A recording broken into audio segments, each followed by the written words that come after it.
ಜ್ಞಾನವತಿ ಗುಣವತಿ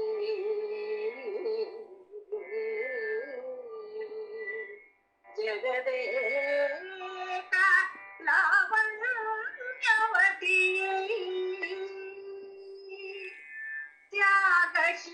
ತ್ಯಾಗಶೀಲమున విలువలను బోధించుటకై మనుకులమును ధరించుటకై పరాశక్తి పరమేశ్వరి వినుగొండపురమున వైశ్యకన్యామణిగా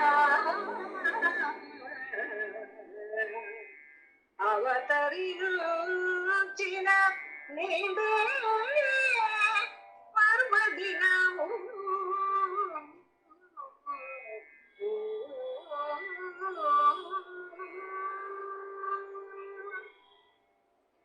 శ్రీ కన్యకా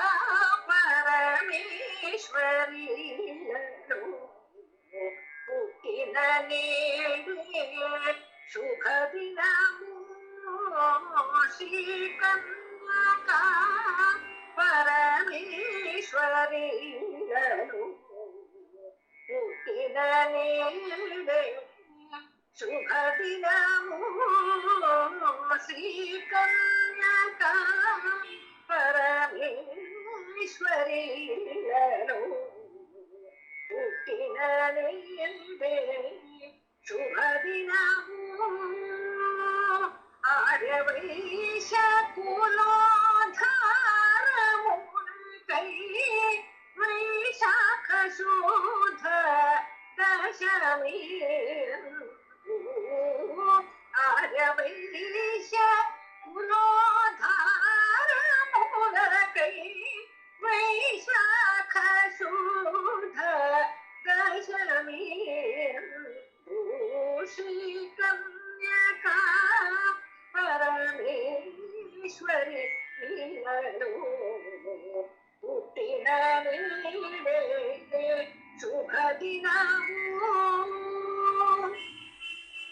సుగులు గంధర్వులు సుమవృష్టి కురిపించగ దేవదుందుగి బ్రోగి పగలే వెన్నెలు కాయగా సురులు గంధర్వులు సుమవృష్టి కురిపించగా దేవదుందుగి బ్రోగి పగలే వెన్నెలు కాయగా పుత్రకామేష్టి యాగ ఫలమై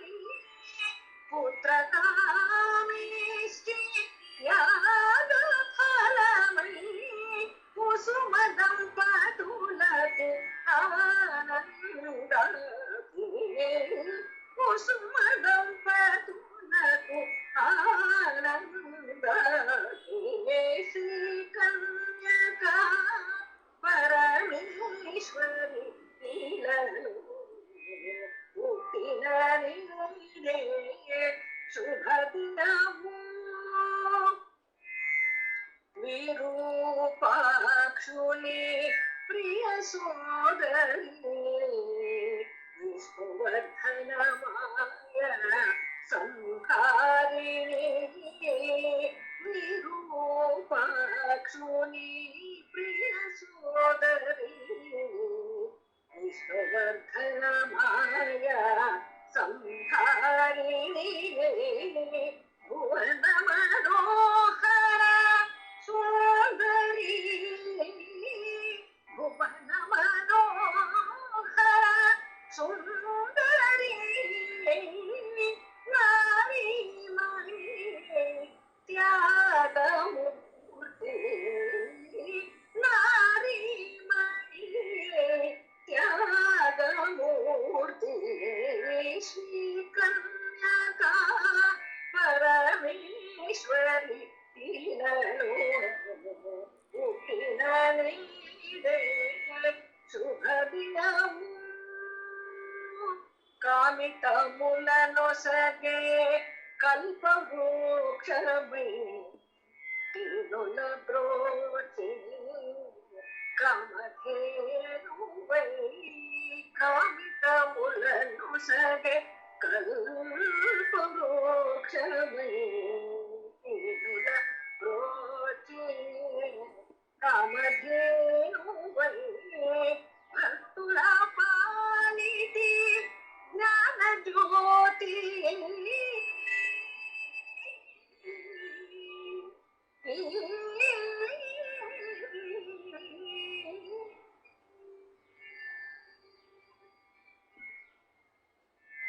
ಭಕ್ತುಲ ಪಾಲಿತಿ ಜ್ಞಾನ ಜ್ಯೋತಿ ಚಿನ್ಮಯಿ ಗೀತ ಸುಧಾಮಯಿ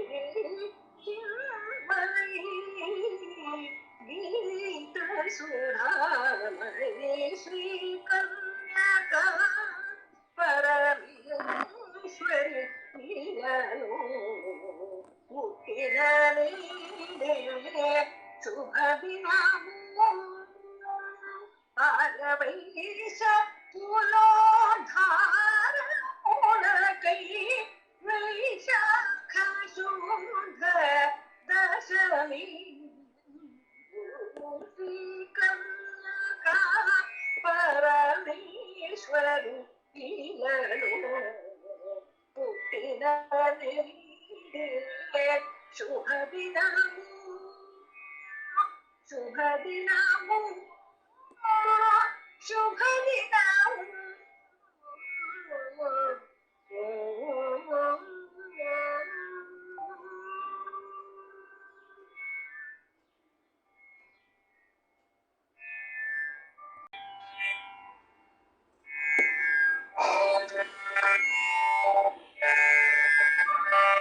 ಧರ್ಮವತಿಯೇ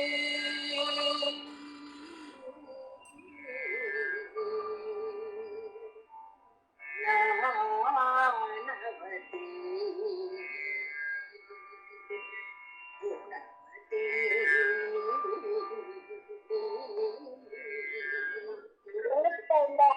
ಜಗದೇಕ ಲಾವಣ್ಯವತಿ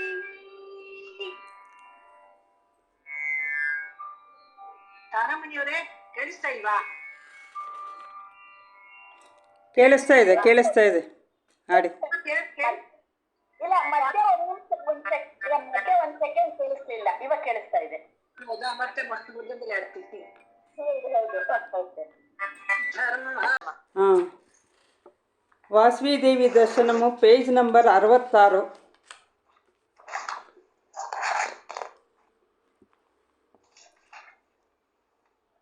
ಮತ್ತೆ ಮಮತೆಯ ಭಾವ ಹೊಮ್ಮಿ ಮಣಿಕುಂಡಲನು, ಮಗಳೇ, ನೀತಿಶಾಸ್ತ್ರ ಹೇಳುವಂತೆ ನೀನು ಪತಿಗೆ ಸೇವಾ ಕಾರ್ಯ ಮಾಡುತ್ತಾ ಅನುಚರಳಂತೆ ಬಾಳು. ಬದುಕಿನ ಸಂದರ್ಭ ಸನ್ನಿವೇಶಗಳಲ್ಲಿ ಒಳ್ಳೆಯ ಸಲಹೆ ನೀಡುವ ಮಂತ್ರಿಯಾಗು. ಅನ್ನವನ್ನು ನೀಡುವಾಗ ಮಾತೃ ಹೃದಯದಿಂದ ನೀಡು. ಏಕೆಂದರೆ ಗೃಹದಿಂದ ಹೊರಗೆ ನಡೆದು ಶ್ರಮಿಸಿ ದುಡಿದು ದಣಿದು ಬರುವ ಪುರುಷನು ಮನೆಗೆ ಮರಳುವಾಗ ತಾನು 5 ಅಗ್ನಿಗಳೊಳಗೂಡಿ ಬರುವನೆಂದು ನನ್ನ ತಾಯಿ ನನಗೆ ಹೇಳುತ್ತಿದ್ದಳು ಎಂದು ವಿವರಿಸಿದನು. ಅಷ್ಟರಲ್ಲಿ ಮಣಿಕುಂಡಲನ ಪತ್ನಿ, ಹೌದು ಮಗಳೇ, ಇದು ಮುಖ್ಯವಾಗಿ ತಿಳಿಯಬೇಕಾದ ಸತ್ಯಾಂಶ. ಅವುಗಳು ಯಾವುದೆಂದರೆ ಆಸನಾಗ್ನಿ, ಪಾದಾಗ್ನಿ, ಕ್ರೋಧಾಗ್ನಿ, ಜಠರಾಗ್ನಿ, ಉದ್ವಿಗ್ನತೆಯ ಅಗ್ನಿ. ಇವುಗಳಿಂದಾಗಿ ಬಾಧೆಗಳು. ಲೌಕಿಕ ಕಾರ್ಯಗಳಿಂದಾಗಿ ಒಂದೆಡೆ ಕುಳಿತುಕೊಳ್ಳಲಾಗದೆ ಓಡಾಡಿ ಪಾದಾಗ್ನಿ, ಆಸನಾಗ್ನಿಗಳ ಬಾಧೆ. ವೇಳೆಗೆ ಸರಿಯಾಗಿ ಆಹಾರ ಸೇವಿಸಲಾಗದೆ ಹಸಿವು ನೀರಡಿಕೆಗಳಿಂದ ಜಠರಾಗ್ನಿಯ ಬಾಧೆ. ಲಾಭ ನಷ್ಟಗಳಿಂದಾಗಿಯೂ ತನ್ನ ಯಜಮಾನನ ಕಠೋಕ್ತಿಯಿಂದಾಗಿಯೂ ಮತ್ತು ತನ್ನ ಸೇವಕರು ಮಾಡಿದ ತಪ್ಪುಗಳಿಂದಾಗಿಯೂ ಕ್ರೋಧಾಗ್ನಿ ಬಾಧೆ. ಮುಗಿಯದ ಕೆಲಸಗಳಿಂದ ಮಾನಸಿಕ ಉದ್ವಿಗ್ನ ಅಗ್ನಿಯ ಬಾಧೆ. ಹೀಗೆ ಪಂಚಾಗ್ನಿ ಸಹಿತನಾಗಿ ಮನೆಗೆ ಮರಳುವ ಪತಿಯ ಬಳಿ ಮನ ಬಿಚ್ಚಿ ನುಡಿಯಬೇಕಾದರೆ ಈ ಪಂಚಾಗ್ನಿಗಳು ಶಾಂತವಾಗಬೇಕು ಎಂದು ನೋಡಿ ಬಾಳು. ಎಚ್ಚರಿಕೆ ಮಗಳೇ, ಇದು ಸುಶೀಲೆಯಾದ ನಾರಿಯ ಜೀವನ ಸೌಖ್ಯದ ಸೂತ್ರ ಎನ್ನುತ್ತಾ ಹಾಗೆಯೇ ವಿಷಯವನ್ನು ಮುಂದುವರಿಸಿದಳು. ಸದಾ ಶಾಂತ ಮನಸ್ಕಳಾಗಿ ಅಸನ್ಮುಖಿಯಾಗಿ ಕುಂಕುಮ ಶೋಭಿತ ವದನದಿಂದ ಪತಿಯನ್ನು ಎದುರುಗೊಳ್ಳಬೇಕೆಂದು ತಿಳಿ. ಲಕ್ಷ್ಮಿಯಂತೆ ಕಾಣುತ್ತಿರುವ ನಿನ್ನ ಮುಖದಿಂದ ಅವನಿಗೆ ವಿಷ್ಣುವಿನ ಪ್ರಸನ್ನ ಚಿತ್ತತೆಯುಂಟಾಗಬೇಕು. ಅಕ್ಕ ಮ್ಯೂಟ್ ಮಾಡ್ಕೊಳಕ್ಕ, ಮ್ಯೂಟ್ ಮಾಡ್ಕೊ. ಭೂದೇವಿಯಂತೆ ಕ್ಷಮಾಮೂರ್ತಿಯಾಗಿ ಒಮ್ಮನದ ಬಾಳ ಗೆಳತಿಯಾಗಿ ಸರ್ವರಿಗೂ ಸುಖ ನೀಡು, ಸರ್ವರಿಗೂ ಆಪ್ತಳಾಗುತ್ತಾ ನೀನು ಸುಖಿಸು ಎಂದು ಮಾತೃಧ್ವನಿಯು ಮಿಡಿದ ಹಿತ ನುಡಿಗಳನ್ನಾಡಿದಳು. ಅವರ ಮಧ್ಯೆ ಇದ್ದ ಮಣಿಕುಂಡಲನ ಸನಿಹ ಬಂಧುವಾದ ಹಿರಿ ಮುತ್ತೈದೆಯೋರ್ವಳು ಮುಂದೆ ಬಂದು, ಪುತ್ರಿ, ನಾರಿಗೆ ಸಂಸಾರದಲ್ಲಿ ಬಹಳ ಹೊಣೆಯಿದೆ. ಅದನ್ನು ಎಂದಿಗೂ ಹೊರೆ ಎಂದುಕೊಳ್ಳಬಾರದು. ಇಂದಿನ ಪತಿವ್ರತೆಯರಂತೆ ದೈವಾರಾಧನೆ, ಗುರು ಹಿರಿಯರ ಸೇವೆ ಮಾಡಬೇಕು. ಆ ಗೃಹ ಜೀವನದಲ್ಲಿ ಅವಳೇ ಕೇಂದ್ರವಾಗಿ ಧರ್ಮ ಆಚರಣೆಗಳನ್ನು ರಕ್ಷಿಸುತ್ತಾ ಬಾಳಬೇಕು. ತನ್ನ ಸಂತಾನಕ್ಕೆ ಮನೆಯೇ ಗುರುಕುಲವಾಗುವಂತೆ ಬಾಳಿ ಬೆಳಗಬೇಕು. ಒಟ್ಟಿನಲ್ಲಿ ನಿನ್ನ ತಾಯಿಯ ಮನೆಯಲ್ಲಿ ಸಹಜವಾಗಿ ಹುಟ್ಟುವ ಮಮತಾನುರಾಗದ ಅನುಬಂಧವನ್ನು ಪತಿಯ ಗೃಹದಲ್ಲಿ ನಿನ್ನ ಭಾವನಾಶಕ್ತಿಯ ತಪಸ್ಸಿನಿಂದ ಸಾಧಿಸಿಕೊಳ್ಳಬೇಕು ಎಂದು ಹೇಳಿ ನವವಧುವಿಗೆ ತನ್ನ ಕೈ ಬೆರಳುಗಳಿಂದ ದೃಷ್ಟಿ ತೆಗೆದಳು. ಇದೆಲ್ಲವನ್ನು ದೂರದಿಂದಲೇ ವೀಕ್ಷಿಸುತ್ತಿದ್ದ ಕುಸುಮ ಶ್ರೇಷ್ಠಿ ತನ್ನ ಸಾಂಗತ್ಯ ಅವಳಿಗೆ ತವರೆನ್ನುವಂತೆ ನಾನು ಬಾಳಬೇಕೆಂದು ನಿಶ್ಚಯಿಸಿಕೊಂಡನು. ಸರ್, ನಂದೀಶ್ ಸರ್, ಇದಕ್ಕೆ ಸ್ವಲ್ಪ ವಿವರಣೆ ಕೊಡಿ ಸರ್. ನಮಸ್ಕಾರ, ಎಲ್ರಿಗೂ ನಮಸ್ಕಾರಮ್ಮ. ಗಂಡನ ಮನೆಗೆ ಹೊರಟು ನಿಂತ ಮಗಳಿಗೆ ಯಾವ ಥರದಲ್ಲಿ ಗಂಡನ ಮನೆಯಲ್ಲಿ ಬದುಕಬೇಕು, ಅಲ್ಲಿನ ಜೀವನ ನಿಂದ ಹೇಗಿರುತ್ತೆ, ಅದಕ್ಕೆ ಪೂರ್ವಭಾವಿಯಾಗಿ ಎಲ್ಲ ಅನುಭವದ ನುಡಿಗಳನ್ನ, ಕೆಲವು ವಿಶೇಷವಾದಂಥ ಶಾರೀರಿಕ ಮಾನಸಿಕ ಬದಲಾವಣೆಗಳನ್ನ ಹೇಗೆ ಸ್ವೀಕರಿಸಬೇಕು ಅನ್ನೋದನ್ನ ಹೇಳ್ತಾ ಇದ್ದಾರೆ. ಅಗ್ನಿ ಅಂತ ತಗೊಂಡಿದ್ದಾರೆ. ಅದು ಹೇಗೆಲ್ಲ ನಮ್ಮ ಶರೀರದಲ್ಲಿ ಕೆಲಸ ಮಾಡುತ್ತೆ, ಯಾವ್ಯಾವ ಜಾಗದಲ್ಲಿ ಏನೇನಾಗುತ್ತೆ ಅಂತ ಹೇಳಿ ಹೇಳ್ತಾ ಇದ್ದಾರೆ. ಅಗ್ನಿಯ ರೂಪಾಂತರವನ್ನು ಹೇಳ್ತಾ ಇದ್ದಾರೆ. ಅಗ್ನಿ ಇಲ್ಲದೆ ಯಾವ ಕಾರ್ಯವೂ ಶರೀರದಲ್ಲಿ ನಡೆಯೋದಿಲ್ಲ. ಜೀವ ವ್ಯಾಪಾರಕ್ಕೆ ಶರೀರದಲ್ಲಿ ಜೀವ ಇದೆ ಅಂದ್ರೆ ಮೈ ಬಿಸಿ ಇರಲೇಬೇಕು. ಅಗ್ನಿ ಅನ್ನೋದು ಜೀವದ ಇಂಧನ. ಹಾಗಾಗಿ ಇಲ್ಲಿ ಹೇಳ್ತಿದ್ದಾರೆ, ಅದು ವಿಕಾರವಾದ್ರೆ, ಅಗ್ನಿ ವಿಕಾರವಾದ್ರೆ ಆರೋಗ್ಯ, ನೆಮ್ಮದಿ, ಶಾಂತಿ ಎಲ್ಲ ಹೋಗುತ್ತೆ. ಅದಕ್ಕೆ ಕಾರಣ ಮನಸ್ಸಿನ ವಿಕಾರ.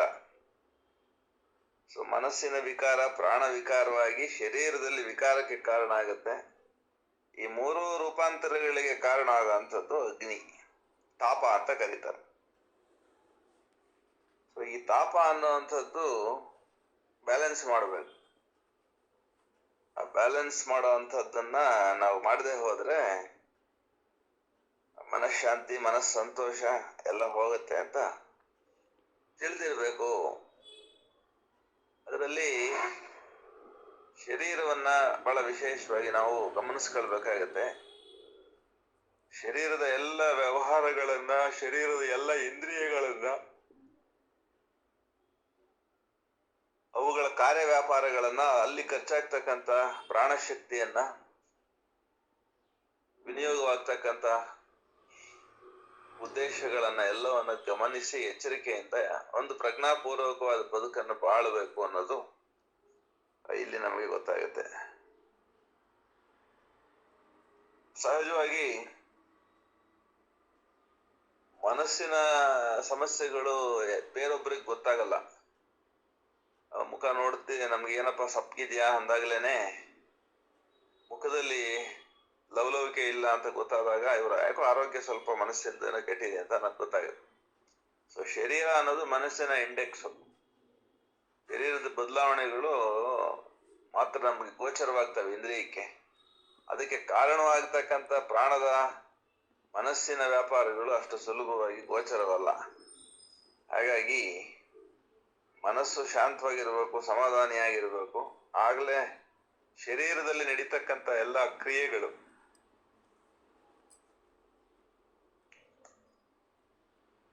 ಸುಸೂತ್ರವಾಗಿ ಸರಾಗವಾಗಿ ನಡೆದು ಶರೀರವನ್ನ ಮತ್ತು ಪ್ರಾಣವನ್ನ ಮನಸ್ಸನ್ನ ಸದ್ವಿನಿಯೋಗ ಮಾಡೋದಿಕ್ಕೆ, ತೊಡಗಿಸೋದಿಕ್ಕೆ ಅಥವಾ ಕರ್ಮದಲ್ಲಿ ಅದನ್ನ ಇಡೋದಿಕ್ಕೆ ಕಾರಣ ಆಗುತ್ತೆ.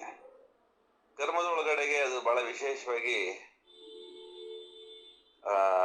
ಪ್ರಾಣದ ಕರ್ಮಗಳು, ಜ್ಞಾನದ ಕರ್ಮಗಳು ಮತ್ತು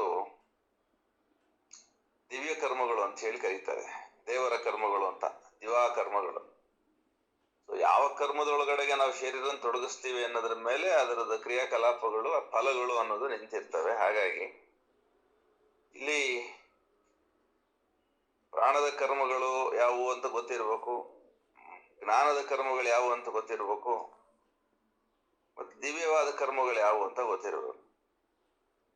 ಸೊ ಯಾವ ಕರ್ಮದಲ್ಲಿ ನಾನು ದೇಹವನ್ನ, ಪ್ರಾಣವನ್ನ, ಮನಸ್ಸನ್ನು ತೊಡಗಿಸ್ತಾ ಇದ್ದೀನಿ ಅನ್ನೋದು ಗೊತ್ತಿಲ್ಲದೆ ಹೋದ್ರೆ ಅದು ಮಾನವನ ಜೀವನ ಅಂತ ಅನ್ನಿಸ್ಕೊಳ್ಳಲ್ಲ. ಪ್ರಾಣಿಗಳಿಗೆ ಮಾನವನಿಗೆ ಏನು ವ್ಯತ್ಯಾಸ ಇರೋದಿಲ್ಲ. ಯಾಕೆಂತಂದ್ರೆ ಯಾರಿಗೆ ಮನಸ್ಸಿನ ಮೇಲೆ ನಿಯಂತ್ರಣ ಇರ್ತದೆ ಅವನು ಮಾತ್ರ ಮನುಷ್ಯ. ಅವನ ಮನಸ್ಸಿನ ಇಚ್ಛೆಯಂತೆ ಶರೀರವನ್ನು ದುಡಿಸ್ತಾನೆ, ಕರ್ಮದಲ್ಲಿ ತೊಡಗಿಸ್ತಾನೆ. ಸೊ ಹಾಗಾಗಿ ತುಂಬಾ ಸೂಕ್ಷ್ಮವಾಗಿ ಇದು ಈ ಪ್ಯಾರದೊಳಗಡೆಗೆ ಅವ್ರು ಏನು ಹೇಳಕ್ ಹೊರಟಿದ್ದಾರೆ, ಯೋಗ ಒಂದು ದೇಹ ತನ್ನ ಕಾರ್ಯಗಳಲ್ಲಿ ಪೂರ್ಣ ಪ್ರಮಾಣದಲ್ಲಿ ತೊಡಗಿಸ್ಕೊಳ್ಬೇಕಾದ್ರೆ ಅದರೊಳಗಡೆನ ಕಾರ್ಯಗಳು ಬಹಳ ಚೆನ್ನಾಗಿರ್ಬೇಕು. ಉಸಿರಾಟ ಚೆನ್ನಾಗಿರ್ಬೇಕು, ಜೀರ್ಣಕ್ರಿಯೆ ಚೆನ್ನಾಗಿರ್ಬೇಕು, ವಿಸರ್ಜನೆ ಚೆನ್ನಾಗಿರ್ಬೇಕು, ರಕ್ತ ಪರಿಚಲನೆ ಚೆನ್ನಾಗಿರ್ಬೇಕು. ಅದಕ್ಕೆಲ್ಲ ಮನಸ್ಸಿನ ಕಾರ್ಯ ವ್ಯಾಪಾರಗಳು ಅತ್ಯಂತ ಚೆನ್ನಾಗಿರ್ಬೇಕು, ಸಮಾಧಾನವಾಗಿ ನಡಿಬೇಕು. ಸೊ ಹೀಗೆ ಅದು ಒಂದಕ್ಕೊಂದು ಸಂಬಂಧ ಇದೆ. ಸೊ ಹೀಗೆ ದೇಹದೊಳಗಡೆಗೆ ಒಂದು ಯೋಗ ಮಯವಾದಂತ ಒಂದು ಸಿದ್ಧ ಸ್ಥಿತಿ ನಿರ್ಮಾಣವಾದಾಗ ಸಹಜವಾಗಿ ಆ ಶರೀರ ಇರೋ ಕಡೆಗೆ, ಆ ಪ್ರಾಣ ಇರೋ ಕಡೆಗೆ, ಆ ಮನಸ್ಸಿರೋ ಕಡೆಗೆ ಒಂದು ಯೋಗದ ವಾತಾವರಣ ನಿರ್ಮಾಣ ಆಗುತ್ತೆ. ಸೊ ಹಾಗಾಗಿ ಯೋಗಿಗಳಿರೋ ಜಾಗದಲ್ಲಿ, ತಪಸ್ವಿಗಳಿರೋ ಜಾಗದಲ್ಲಿ ಇಂಥದ್ದೊಂದು ಸಮತೆ ಎಸ್ಟಾಬ್ಲಿಷ್ ಆಗಿರುತ್ತಾದ್ರಿಂದ ಅಲ್ಲಿ ಹೋದವ್ರಿಗೆ ಅದು ಅನುಭವಕ್ಕೆ ಬರುತ್ತೆ. ಒಂದು ಶಾಂತಿ, ಒಂದು ಪ್ರೀತಿ, ಒಂದು ತುಷ್ಟಿ, ಇವೆಲ್ಲ ಅನುಭವಕ್ಕೆ ಬರೋದು ಯಾವಾಗ ಅಂದ್ರೆ ಯಾವ ಮನುಷ್ಯ ದೇಹವನ್ನ ಸಾಧನೆಗೆ ಅಂತ ಸಿದ್ಧ ಮಾಡ್ಕೊಳ್ತಾನೋ ಯೋಗದಿಂದ, ಅವನ ವಿಸಿನಿಟಿ ಒಳಗಡೆಗೆ, ಅವನ ಸನ್ನಿಧಿ ಒಳಗಡೆಗೆ ಅದು ಅನುಭವ ಆಗುತ್ತೆ ಬೇರೆಯವರಿಗೆ. ಅದನ್ನ ನಾವು ಸುಖವಾಗಿ ಇಲ್ಲದೆ ಹೋದ್ರೆ, ನಾವು ಸಂತೋಷವಾಗಿ ಇಲ್ಲದೆ ಹೋದ್ರೆ, ನಾವು ಸಮಾಧಾನವಾಗಿ ಇಲ್ಲದೆ ಹೋದ್ರೆ ಬೇರೆಯವ್ರಿಗೆ ಅದನ್ನು ಕೊಡೋದು ಎಲ್ಲಿಂದ ಬಂತು? ಮೇಷ್ಟ್ರ ಹತ್ರ ಜ್ಞಾನ ಇದ್ರೆ ಶಿಷ್ಯನಿಗೆ ಹೇಳ್ತಾನೆ, ಮೇಷ್ಟ್ರ ಹತ್ರನೇ ಜ್ಞಾನ ಇಲ್ಲ ಅಂದ್ರೆ ಶಿಷ್ಯನಿಗೆ ಏನ್ ಹೇಳ್ತಾನೆ? ಹಂಗೆ ನಮ್ಮಲ್ಲಿ ಸಮಾಧಾನ ಇದ್ರೆ ಇನ್ನೊಬ್ರಿಗೆ ಸಮಾಧಾನ ಹೇಳ್ಬೋದು, ನಮ್ಮಲ್ಲಿ ಶಾಂತಿ ಇದ್ರೆ ಇನ್ನೊಬ್ರಿಗೆ ಶಾಂತಿಯನ್ನ ನಾವು ತರ್ಬೋದು, ಕೊಡ್ಬೋದು. ನಮಗ್ ದುಃಖ ಇದ್ರೆ ಅದು ಇನ್ನೊಬ್ರಿಗೆ ಹಂಚ್ತೀವಿ, ಹೌದಾ? ನಾವು ದುಃಖ ಪಡ್ತಾ ಇದ್ರೆ ಇನ್ನೊಬ್ರು ಒಂದು ಯಾಕಪ್ಪ ಏನೋ ದುಃಖ ಪಡ್ತಾ ಇದ್ರೆ ಅಳಕ್ ಶುರು ಮಾಡ್ಬಿಡ್ತೀವಿ. ನೋಡ್ತಾ ನೋಡ್ತಾ ಅವನು ಒಳಗ್ ಶುರು ಮಾಡ್ತಾನೆ. ಹಿಂಗಾಗತ್ ಕತೆ. ಹಾಗಾಗಿ ದುಃಖಿಗೆ ಸುಖ ಕೊಡೋ ಯೋಗ್ಯತೆ, ಅರ್ಹತೆ ಇರಲ್ಲ. ಹಾಗಾಗಿ ನಾವು ದುಃಖವನ್ನ ದೂರ ಮಾಡ್ಕೊಳ್ಳೋದಕ್ಕೆ ಒಂದೇ ದಾರಿ ಅಂದ್ರೆ ಜ್ಞಾನ ಸಂಪಾದನೆ ಮಾಡಬೇಕು, ಜ್ಞಾನಿಗಳು ಒಡನಾಡಬೇಕು, ಜ್ಞಾನ ಸಹಿತವಾಗಿ ಕರ್ಮದಲ್ಲಿ ತೊಡಗಬೇಕು, ಮತ್ತೆ ತಾರತಮ್ಯ ಜ್ಞಾನ ಇರಬೇಕು. ನಾನು ಯಾರೊಂದಿಗೆ ವ್ಯವಹರಿಸ್ತಾ ಇದ್ದೀನಿ, ಎಲ್ಲಿ ವ್ಯವಹರಿಸ್ತಾ ಇದ್ದೀನಿ, ಸನ್ನಿವೇಶ ಎಂಥದ್ದು, ನಾನು ಇರೋ ಜಾಗ ಎಂಥದ್ದು, ಅಲ್ಲಿರೋಂಥ ಮನುಷ್ಯರು ಎಂಥವ್ರು, ಅವ್ರ ಸ್ವಭಾವಗಳೇನೋ ಎಲ್ಲ ಗೊತ್ತಿರ್ಬೇಕಾಯ್ತು. ಸೊ ಇಷ್ಟೆಲ್ಲ ವಿಚಾರಗಳನ್ನ ಈ ಪ್ಯಾರದೊಳಗಡೆಗೆ ಗಂಡನ ಮನೆಗೆ ಹೊರಟಿರೋ ಹೆಣ್ಣು ಮಗಳಿಗೆ ಹೇಳ್ತಾರೆ. ಹಿರಿಯ ಮುತ್ತೈದೆ ಒಬ್ಬರು ಅನುಭವವನ್ನ ಆಧರಿಸಿ ಹೀಗೆ ಬಾಳು ಅಂತ ಹೇಳಿ, ಈ ಥರದಲ್ಲಿ ಜೀವಿಸು ನೀನು ಅಂತ ಹೇಳಿ ಹೇಳ್ತಾರೆ. ಇದು ಒಂದೊಂದಾಗಿ ನಾವು ವಿವರಿಸೋದಕ್ಕೆ ಜಾಸ್ತಿ ಸಮಯ ಬೇಕಾಗುತ್ತೆ. ಇಷ್ಟೇ ಸಾಕು. ಸರಿ ಸರ್. ಮುಂದುವರಿಯಿರಿ. ಸರ್ವಾಲಂಕಾರ ಭೂಷಿತರಾದ ವಧುವರರು ವೈಭವಯುತವಾಗಿ ಅಲಂಕರಿಸಿದ್ದ ಪಲ್ಲಕ್ಕಿಯಲ್ಲಿ ಕುಳಿತರು.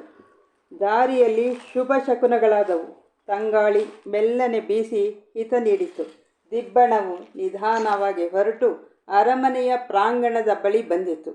ವಧು ಕೌಸುಂಬಿಯಾದರೂ ಅಲಂಕಾರ ವೈಭವದಿಂದ ಮಿರುಗುತ್ತಿದ್ದ ಅರಮನೆಯನ್ನು ಪಲ್ಲಕ್ಕಿಯಿಂದಲೇ ಇಣಿಕಿ ನೋಡಿ ಮೂಗಿನ ಮೇಲೆ ಬೆರಳನ್ನಿಟ್ಟುಕೊಂಡಳು. ಪಲ್ಲಕ್ಕಿಯಿಂದಿಳಿದು ಮೆಲ್ಲನೆ ಕುಸುಮಗುಪ್ತನು ಕೌಸುಂಬಿಯೊಡನೆ ಅರಮನೆಯ ದ್ವಾರದ ಬಳಿ ನಿಂತನು. ದಿಬ್ಬಣ ಹೊರಟಾಗಿನಿಂದಲೂ ರಾಜಪರಿವಾರದವರು ಎದುರು ನೋಡುತ್ತಾ ದ್ವಾರದ ಬಳಿಯೇ ನಿಂತಿದ್ದರು. ರಾಣಿ ಮತ್ತು ಆಪ್ತ ಸುಮಂಗಲಿಯರು ನವ ವಿವಾಹಿತರಿಗೆ ಆರತಿ ಬೆಳಗಿ ಹಾಸ್ಯದ ನುಡಿಗಳನ್ನಾಡಿ ನಕ್ಕು ನಲಿದರು. ಕೌಸುಂಬಿಯು ಹೊಸ್ತಿಲಿನಲ್ಲಿರಿಸಿದ್ದ ಅಕ್ಕಿ, ನಿಂಬೆಹಣ್ಣಿನ ಹೊನ್ನಿನ ಪಾತ್ರೆಯನ್ನು ಬಲಪಾದದಿಂದ ಮನೆಯೊಳಕ್ಕೆ ಚಿಮ್ಮಿಸುತ್ತಾ, ಪಾತಿವ್ರತ್ಯ ಧರ್ಮದಿಂದ ಈ ಮನೆಯನ್ನು ಬೆಳಗುವ ಶಕ್ತಿಯನ್ನು ತನಗೆ ಕರುಣಿಸು ದೇವಿ ಎಂದು ಮನದಲ್ಲಿ ತನ್ನಿಷ್ಟ ದೇವತೆಯನ್ನು ಧ್ಯಾನಿಸಿದಳು. ತನ್ನ ಬಲಪಾದವನ್ನು ಮನೆಯೊಳಗೆ ಮೊದಲಿರಿಸಿ ದ್ವಾರದಲ್ಲಿರಿಸಿದ್ದ ನವರತ್ನಹಾರವನ್ನು ತನ್ನ ತಲೆಯಿಂದ ಸ್ಪರ್ಶಿಸುತ್ತಾ ಪತಿಯೊಡನೆ ಒಳಗೆ ನಡೆದಳು. ರಾಜ ದಂಪತಿಗಳು ಸೊಸೆಯನ್ನು ಆದರದಿಂದ ಮನೆ ತುಂಬಿಸಿಕೊಂಡರು. ಅಂತೆಯೇ ಹೋದ ತಕ್ಷಣ ಎದುರಿನಲ್ಲಿ ಈ ಮೊದಲೇ ಪೂಜಿಸಿ ಅಲಂಕರಿಸಿ ಇಟ್ಟಿದ್ದ ವೇದೋಪನಿಷತ್, ಭಗವದ್ಗೀತೆ, ಭಾಗವತಾದಿ ಗ್ರಂಥಗಳನ್ನು ಮತ್ತು ಕಲ್ಹರ ದೊರೆಯ ತಂದೆ, ತಾತ ಮತ್ತು ಮುತ್ತಾತಂದಿರ ತೈಲ ಚಿತ್ರಗಳನ್ನು ಕುಸುಮ ಶ್ರೇಷ್ಠಿಯು ಸತೀಮಣಿಗೆ ತೋರಿಸಿ ಪ್ರಣಾಮ ಮಾಡುವಂತೆ ತಿಳಿಸಿ ತಾನು ಸಾಷ್ಟಾಂಗ ಪ್ರಣಾಮ ಮಾಡಿದನು. ಹತ್ತಿರದಲ್ಲಿ ನಿಂತು ಕುಮುದ ಭೂಪಾಲನು ತನ್ನ ಪಿತಾಮಹನೆಂದು, ಗೋಮುಖ ನೃಪಾಲನು ಪ್ರಪಿತಾಮಹನೆಂದು, ಪಕ್ಕದಲ್ಲಿರುವ ಶಿವ ನೃಪಾಲನು ತನ್ನ ತಂದೆಯ ಪ್ರಪಿತಾಮಹನೆಂದು ಪರಿಚಯಿಸಿ ಎಲ್ಲರೂ ಮಹನೀಯರಾಗಿದ್ದಾರೆಂದು ತಿಳಿಸಿದನು. ಕುಸುಮಗುಪ್ತನ ವಿನಂತಿಯೇ ರಾಜಗುರುಗಳಾದ ಭಾಸ್ಕರಾಚಾರ್ಯರು ತಮ್ಮ ಕೆಲ ಶಿಷ್ಯರೊಡನೆ ಅರಮನೆಯಲ್ಲೇ ಉಳಿದುಕೊಂಡಿದ್ದರು. ಕುಸುಮಶ್ರೇಷ್ಠಿ ತನ್ನ ಅರ್ಧಾಂಗಿಯಾದ ಕೌಸುಂಬಿಯೊಡನೆ ಬಂದು ಗುರುಪಾದಾಭಿವಂದನೆ ಮಾಡಿದನು. ಗುರುಗಳು ಆಯುಷ್ಮಾನ್ ಭವ ಎಂದು ಮತ್ತು ತಮ್ಮ ಆಪ್ತ ಶಿಷ್ಯನಿಗೂ ದೀರ್ಘ ಸುಮಂಗಲಿ ಭವ ಎಂದು ನವವಧುವಿಗೂ ಆಶೀರ್ವದಿಸಿದರು. ಇಬ್ಬರಿಗೆ ಮಾಡಿದ ಆಶೀರ್ವಚನಗಳಲ್ಲೂ ಒಂದೇ ಭಾವವಿದೆ ಕುಸುಮನು ಗ್ರಹಿಸಿದನು. ಇಬ್ಬರಿಗೂ ದೀರ್ಘಾಯುವಿಗಾಗಿಯೇ ಹರಿಸಿದರೆಂದು ಕುಸುಮಾಂಬೆಗೂ ಅರ್ಥವಾಯಿತು. ಕೌಸುಂಬಿಯು ತನ್ನ ಸೌಭಾಗ್ಯಕ್ಕೆ ತಾವೇ ಮುಖ್ಯ ಕಾರಣವೆಂದು ಹೇಳುತ್ತಾ ಭಕ್ತಿ ಮತ್ತು ಆನಂದ ಪರವಶತೆಯಿಂದ ಆನಂದಾಶ್ರು ಗರೆದಳು. ಪೂರ್ವ ಯೋಜನೆಯಂತೆಯೇ ಗುರುಜನರ ಸಂದೇಶದ ವೇಳೆಗೆ ಹೆಣ್ಣಿನವರು, ಗಂಡಿನವರು, ಕಲಹರ ದಂಪತಿಗಳು, ಮಣಿಕುಂಡಲ ದಂಪತಿಗಳು, ಅಮಾತ್ಯರು, ರಾಜಗುರುಗಳಾದ ಭಾಸ್ಕರಾಚಾರ್ಯರು ತಮ್ಮ ಧರ್ಮಪತ್ನಿ ಸಮೇತರಾಗಿ ಗುರುಮಂದಿರದಲ್ಲಿ ನೆರೆದರು. ನವದಂಪತಿಗಳು ಸರಳ ವೇಷಧಾರಿಗಳಾಗಿ ಗೃಹಸ್ಥಾಶ್ರಮದ ಬಗ್ಗೆ ತಿಳಿಯುವ ಆಸಕ್ತಿಯಿಂದ ತಮಗಾಗಿ ಸಿದ್ಧವಾಗಿದ್ದ ಆಸನಗಳಲ್ಲಿ ಕುಳಿತುಕೊಳ್ಳದೆ ಗುರುಪದ ಸಾಮೀಪ್ಯದಲ್ಲಿ ರತ್ನಗಂಬಳಿಯ ಮೇಲೆ ಕುಳಿತರು. ಪ್ರತಿಯೊಬ್ಬರೂ ಅವರವರಿಗೆ ಮೀಸಲಾಗಿದ್ದ ಆಸನಗಳಲ್ಲಿ ಕುಳಿತುಕೊಂಡರು. ಸ್ವಲ್ಪ ಎತ್ತರದ ವೇದಿಕೆಯಲ್ಲಿ ಗುರುಗಳು, ವೇದಮಂತ್ರ ಪಠಿಸುವ ಶಿಷ್ಯರು ಆಸೀನರಾಗಿದ್ದರು. ನಿರೀಕ್ಷಿತ ವೇಳೆಗೆ ಸಚ್ಚಿಂತನೆಯನ್ನು ಗುರುಗಳು ಆರಂಭಿಸುವರೆಂದು ಹೇಳಿ ವೇದಪಾಠಕರು ವೇದಮಂತ್ರಗಳನ್ನು ಪಠಿಸಿದರು. ಎಲ್ಲರೂ ಗುರು ಸನ್ನಿಧಿಯಲ್ಲಿ ಆಶ್ರಮದಲ್ಲಿ ನಿಶ್ಶಬ್ದರಾಗಿರುವಂತೆ ಅರಮನೆಯಲ್ಲಿಯೂ ಪ್ರಶಾಂತ ಮನಸ್ಸಿನಿಂದ ಕೇಳಲು ಸಿದ್ಧರಾಗಿದ್ದರು. ಶಾಸ್ತ್ರಕೋವಿದರು, ತೇಜಸ್ವಿಗಳು, ಬ್ರಹ್ಮರ್ಷಿಗಳೂ ಆದ ಯೋಗಿವರ್ಯ ಶ್ರೀ ಭಾಸ್ಕರಾಚಾರ್ಯರು ವಿವಾಹದ ಬಗ್ಗೆ ವಿವರಣೆ ನೀಡತೊಡಗಿದರು. ಇದಕ್ಕೇನಾದರೂ ಬೇಕಾ? ಇಲ್ಲ ಸ್ವಲ್ಪ ಹೇಳ್ಬಿಡಿ ಸರ್. ದೀರ್ಘಾಯುಷ್ಯದ ಬಗ್ಗೆ ಮಾತಾಡ್ತಾ ಇದ್ದಾರೆ. ಆಶೀರ್ವಚನ ದೀರ್ಘಾಯುಷ್ಯ ಅಂತ ಹೇಳ್ತಾ ಇದ್ದಾರೆ. ಅದು ನಮ್ಮ ಉಸಿರಿಗೂ ನಮ್ಮ ಆಯುಷ್ಯಕ್ಕೂ ಸಂಬಂಧ ಇದೆ.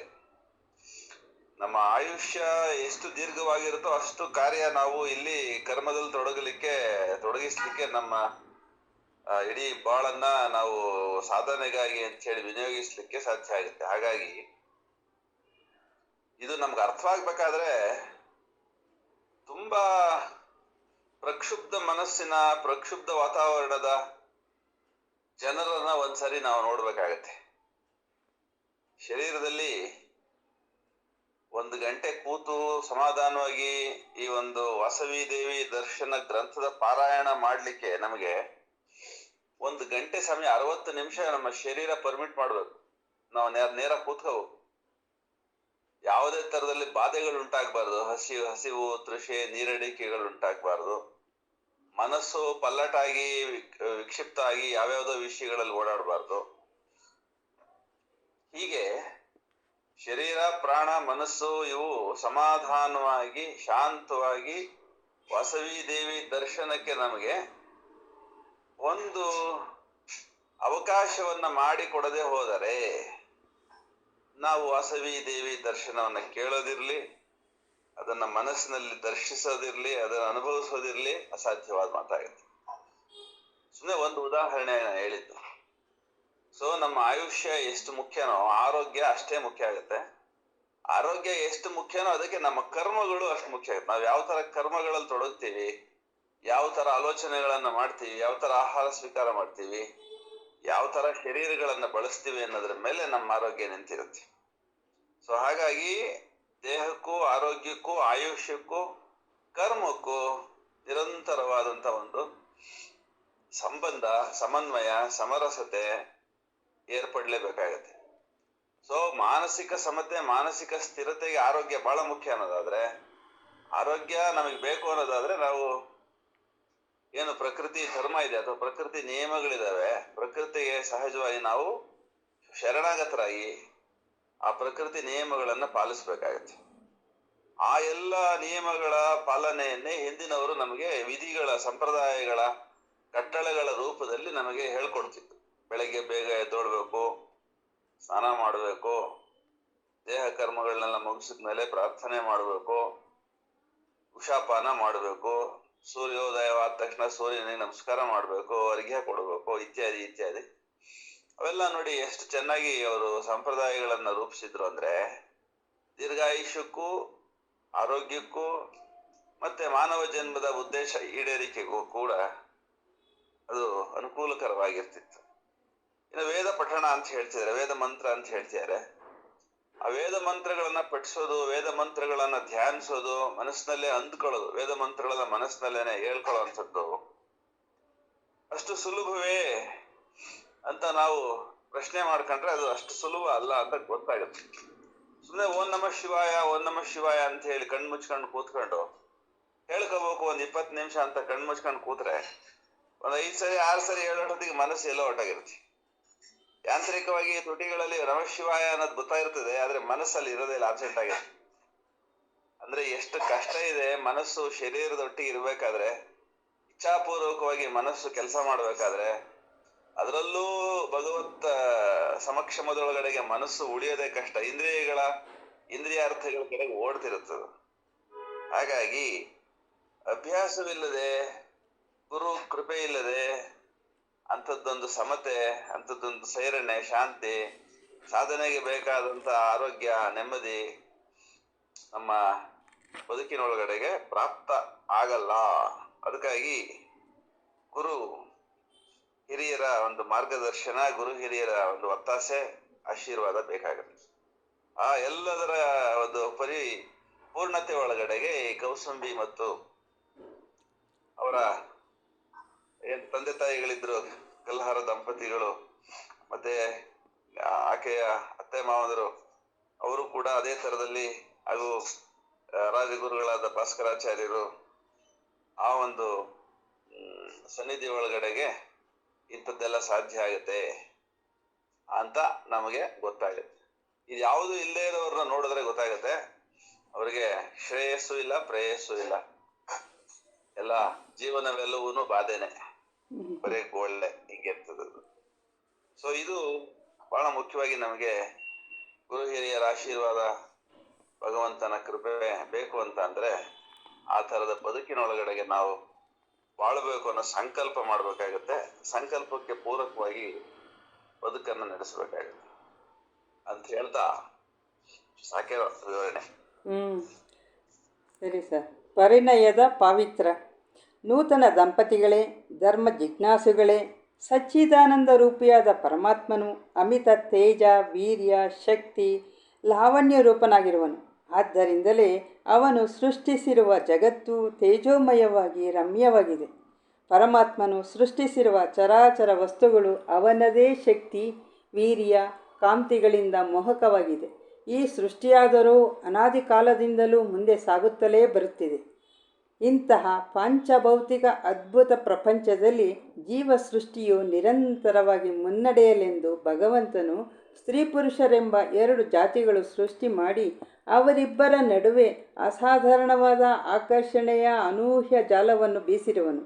ತ್ರಿಗುಣಾತ್ಮಿಕ ಪ್ರಕೃತಿಯ ಈ ಸುಂದರ ಲೋಕವನ್ನು ವೈವಿಧ್ಯಮಯವಾದ ಪಂಚ ವಿಷಯಗಳಿಂದ ತುಂಬಿರುವನು. ಪ್ರತಿ ಮಾನವನು ಈ ವಿಷಯಗಳ ನಡುವೆಯೇ ಜೀವಿಸಬೇಕಾಗಿದೆ. ಯಾರು ತಮ್ಮ ಇಂದ್ರಿಯಗಳಿಗೆ ವಿಷಯಗಳನ್ನು ನೀಡದೆಯೇ ಶಾಂತರಾಗಿರಬಲ್ಲರೋ ಅಥವಾ ಇಂದ್ರಿಯಗಳಿಗೆ ನಿರ್ದಿಷ್ಟ ವಿಷಯಗಳನ್ನು ಮಾತ್ರ ನೀಡಿ ಸ್ಥಿರಚಿತ್ತರಾಗಿರಬಲ್ಲರೋ ಅಂತಹ ಜಿತೇಂದ್ರಿಯರ ಹೊರತು ಮಿಕ್ಕೆಲ್ಲರೂ ಶಬ್ದ, ಸ್ಪರ್ಶ, ರೂಪ, ರಸ, ಗಂಧಗಳೆಂಬ ವಿಷಯಗಳಿಗೆ ಅಧೀನರಾಗಿದ್ದಾರೆ.